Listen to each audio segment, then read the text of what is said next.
चलो अब हम पढ़ेंगे खरीफ फसल के बारे में और रबी फसल के बारे में। मेरी कुछ स्टूडेंट्स को खरीफ और रबी में बहुत ज़्यादा कन्फ्यूजन है, तो वो मैं तुम्हें ट्रिक से याद करवाऊंगी, ठीक है? ध्यान से देखो।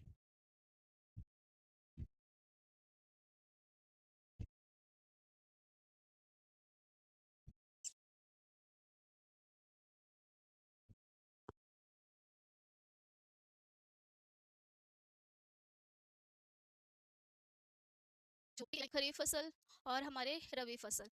देखो खरीफ फसल का अच्छे से याद कर लो, रबी फसल याद करने की जरूरत ही नहीं पड़ेगी। ठीक है। खरीफ फसल हमारे वो होते हैं जिसमें हमारी आ की मात्रा आती है। किसकी?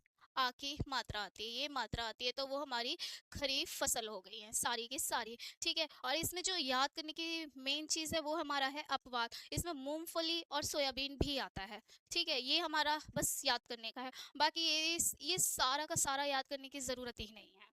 ठीक है, पर एक बार देख लेना। ठीक है। देखो, धान, मक्का, देखो धान, ये रहा धा-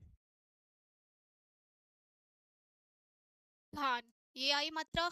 मक्का, ज्वार, बाजरा। ठीक है।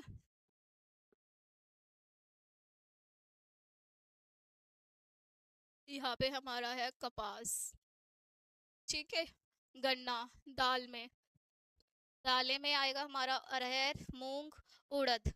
पाट को ही हम जूट बोलते हैं, पाट को ही हम जूट बोलते हैं। अपवाद हमारा मूंगफली है, सोयाबीन है। रबी फसल हमारी देखो, गेहूं, जितनी भी मात्राएं आएंगी वो, ठीक है, रबी फसल।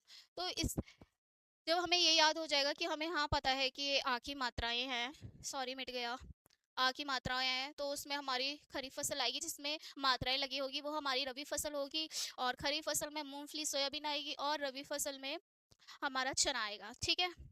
ठीक है सबको। आई होप रबी फसल और खरीफ फसल में अब बिल्कुल भी कंफ्यूजन नहीं होगी किसी भी बच्चे को। ठीक है।